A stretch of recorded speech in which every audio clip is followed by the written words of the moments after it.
1:20 in the morning, two men in police uniforms press the buzzer at a Boston museum. They say they are responding to a disturbance. The guard lets them in and steps away from the only alarm button. 36 years later, nobody has been charged. The FBI says it knows who did it. Both men it named are dead, and not one of the 13 works has ever surfaced. Every article you have read puts the same number on them. $500 million. Today I am going to show you where that number actually came from, why it has grown 5 times over without a single sale, and why those frames are still hanging empty, not because anyone is mourning, because of a document signed in 1924. 1:20 in the morning, March 18, 1990. Boston has just finished celebrating St. Patrick's Day. Two men in police uniforms are standing at the side door of a museum on Palace Road. They press the buzzer. They say they are responding to a disturbance. Behind the glass is a guard on the night shift. At that moment, he has exactly one job, and it is not to open the door.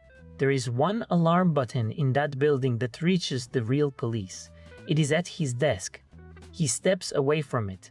At 1:24, he lets them in. Watch the next 4 minutes because everything after them is just consequence. They asked him to step away from the desk. Then they told him he was under arrest. Handcuffs, tape, the basement.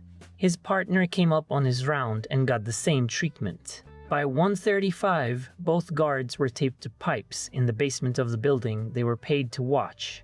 The thieves had the museum to themselves. There were no cameras in the galleries. Not one. The motion sensors logged footsteps and nothing else. 81 minutes. That is how long two men spent alone inside the largest private art collection in America. And the strangest thing about that night is not what they carried out. It is what they walked past. One floor above them hung Titian's Rape of Europa. It is the most valuable painting in that building, and anyone in the art world knows it. They never went near it. They took a Vermeer and 3 Rembrandts. They also took 5 works on paper by Degas, a Chinese bronze beaker and a bronze eagle. The eagle was a finial. It sat on top of a flag staff from Napoleon's Imperial Guard. They tried to pull the flag out of its frame, failed, and unscrewed the ornament off the top instead. Then they left twice, at 2:40 and again at 2:45. The guards were found at 8:15 that morning. By noon, every reporter in Boston was asking the museum the same question. What is it worth? Here is a detail almost nobody brings up. One of the 13 had already been stolen once before. The small Rembrandt self-portrait etching, roughly the size of a postcard, was taken from the same museum in 1970. That time it came back, so nobody at the Gardner had to imagine what a theft looked like. They had lived through one. They knew the building was a target, and they knew the collection could walk straight out the door, which makes the next 20 years genuinely hard to explain. The museum answered fast. Its own curator, Karen Haas, told the New York Times the 13 works were worth, quote, in excess of $200 million. 16 days later, a student reporter from the Harvard Crimson asked the same thing. He got a far more honest answer. The museum spokesman, Barry Wenger, said there were all sorts of figures being bandied about. It all depends on who you talk to. That is the institution that owned the paintings. 2 weeks after the largest art theft in history, telling a college newspaper that the price depends on who you ask. He was right, and he had no idea how right. But the number was not the museum's real problem that spring. Here is what the Harvard Crimson printed on the 3rd of April, 1990. The Gardner was insured. It carried insurance for damage and for restoration. It carried none at all against theft. Officials said the theft policy would have cost more than the museum's entire operating budget, and that budget was $2.8 million. The insurance industry refused to let that stand. Carl Allen, chairman of Allen Insurance Associates, called those statements just exaggerations. $100 million policy, he said, ran about $150,000 a year. But read further down that page, because it holds the sentence this whole story turns on. Isabella's will did not permit the museum to buy replacements and hang them. Even with the money in hand, there was nothing the museum was allowed to do. Now, the number itself, $500 million. You have seen it in every article about this case for 25 years. So where did it come from? It came from one man in one room on one afternoon. In the year 2000, an FBI agent named Thomas Cassano gave a talk in New York at the International Foundation for Art Research. He said 500 million. We know that only because a journalist, Ulrich Boser, was writing a book and wrote it down. In March of 2025, the art newspaper went to check the figure. The FBI declined to comment on it, and a museum spokesperson said something you should hear twice. 500 million is not the museum's calculation. The museum that owns the empty frames does not stand behind the number printed beside them, and when you open the list, it gets stranger. The 13 are not 13 masterpieces. 5 of them are works on paper by Degas, and together they come to under $100,000. The Chinese beaker is valued in the low thousands. The eagle is a decoration off a pole, taken because a flag would not come loose. All of that sits inside the same 500 million as the Vermeer. And the Vermeer by itself was put at 250 million in 2015. And that number has never stopped climbing. 200 million in 1990, 500 in 2000, 600 by the end of that decade. In 2019, Otto Naumann, an old Masters dealer and a former senior vice president at Sotheby's, put the 13 at $1 billion or more. The Vermeer alone, he said, was close to 500 million by itself. In 2023, the museum's own security director called the estimates probably an underestimate. 5 times over in 35 years with not one of those objects changing hands. And there is a picture in that room that shows you exactly how this works. Isabella bought landscape with an obelisk as a Rembrandt. In the 1980s, scholars gave it to his pupil, Govert Flink. Nothing at all happened to the panel. The record changed and the price went through the floor with it. So who took them? The FBI says it knows. In March of 2013, the Bureau announced with a high degree of confidence that it had identified the thieves. Members of a criminal organization out of the Mid-Atlantic and New England. It said the works were moved through Connecticut and Philadelphia. It said someone tried to sell them in Philadelphia in 2002. Then, in 2015, the Bureau said both men were dead. Nobody has ever proved a line of that in a courtroom. The statute of limitations on the theft ran out in 1995. There is no one left to charge, and nothing left to charge them with, which leaves the field wide open for everybody else. So, let me give you the name investigators keep coming back to: Bobby Donati. A career criminal out of Revere, just north of Boston. Miles Connor, a convicted art thief, wrote in his own book that he and Donati had cased the Gardner years before the theft.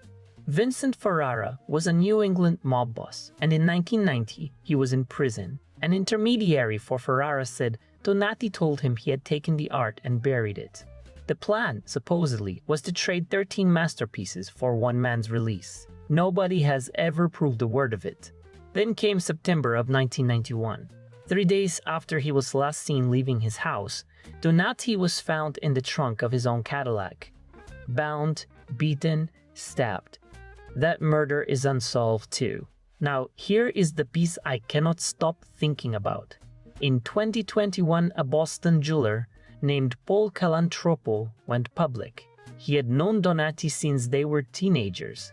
He says that shortly after the theft, Donati came to him and showed him one object. Not the Vermeer, not a Rembrandt. The gilded bronze eagle off the top of Napoleon's flagstaff. Calantropo would not even touch it because he did not want to leave fingerprints on it. He told Donati, quote, "Jesus, Bobby, why didn't you steal the Mona Lisa?"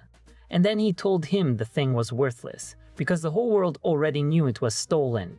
If that is true, a jeweler in a back room understood this case in 1990 better than anyone has since. After Donati, the trail investigators followed runs through 2 more men, and this part is on the record. In 2010, A widow named Elaine Gorente told the FBI what she had seen in a restaurant parking lot in Portland, Maine. Her husband opened the trunk of their car and handed 2 or 3 paintings to a Connecticut man named Robert Gentile. In 2012, the FBI searched Gentile's house. They found police hats, they found badges, and they found a handwritten list of every work taken from the Gardner, with a street price written beside each one. Prosecutors said he was recorded offering to sell paintings to an undercover agent for $500,000 apiece. He went to prison on a gun charge. He was never charged with the theft. He died in 2021 at 85, saying he had nothing. Now, the name you have been waiting for. Whitey Bulger ran South Boston, and the argument is simple. Nothing this big happens in that city without him. In early 1991, the Boston FBI actually sent a retired agent go and ask him. By that account, Bulger did want the thieves found, and not out of civic duty. They had never asked his permission, and they had never paid him his cut. That is the whole of his documented connection to this case. Nobody has ever proved more. The museum's own head of security, Anthony Amore, has said flatly that Bulger was not a person of interest in the Gardner theft, but Bulger is the reason people say Ireland. In 1984, a South Boston crew bought a fishing trawler and renamed it the Valhalla. In Gloucester, they loaded it with 7 tons of rifles, ammunition, grenades, and explosives. The cargo was for the Irish Republican Army. That part is not a theory at all. The weapons were transferred at sea, and the Irish Navy seized the boat that carried them. So the pipeline out of Boston was real, and it was opened 6 years before the theft. The theory goes that the paintings followed the guns. The Dutch art detective Arthur Brand says former Irish Republican Army sources have talked about these paintings for years, and the museum's answer to that is one sentence. There is not one scintilla of evidence pointing to Ireland or the Irish Republican Army. On the 13th of February 2026, a video went around claiming the stolen Gardner works turn up in the Epstein documents. The museum answered in public, and the answer is worth reading slowly. Accuracy is of the utmost importance when discussing matters related to the stolen works of art, as misinformation can hinder our active investigation and further delay the safe return of these works. Suppose you wanted to measure how little anyone actually knows. Look at the reward. $1 million within 3 days of the theft. $5 million in 1997. The largest private reward in the world at the time. $10 million in 2017. The trustees extended it in January of 2018, and it is still open today. You do not keep raising the price of an answer you already have. So why are the frames still on the wall? Not grief. A document. Isabella Stewart Gardner died on the 17th of July, 1924. 6 days later, the probate court of Suffolk County allowed her will and its codicil. The collection was to be shown, in her words, for the education and enjoyment of the public forever. Nothing added, nothing sold, nothing moved. And if the museum broke that arrangement, the collection, the building, and the ground under it passed to Harvard to be sold off. That is why the empty frames hang exactly where they hung in 1990. They are not a memorial. They are compliance. Which brings us back to the number. There's exactly one real price for the concerts, and it is not $500 million. On the 5th of December, 1892, Isabella's agent in Paris, Fernand Robert, raised his hand at the Hotel Drouot. Lot 31, 29,000 francs. That is the last time a human being paid money for that painting. 133 years ago. Every figure since then is somebody's opinion, and opinions only travel one way when nobody can test them. The most valuable stolen art on earth cannot be sold. That is not a detail of the Gardner case. That is the whole Gardner case. So that is the Gardner case, not a mystery about who did it, a mystery about what a price even is when nobody can pay it. Jeff Kelly worked this case for the FBI for 22 years. He calls the 13 perfect fugitives, and his reason is simple. Unlike people, paintings never have to go to the registry for a driver's license. They can just sit and wait. If you want to watch this exact thing run the other way, go see the one about the 1933 double eagle. Same axis, opposite end. One signed piece of paper turned a coin nobody was allowed to own into the most expensive coin on earth. And if you like the stories where the paperwork turns out to be the real story, subscribe.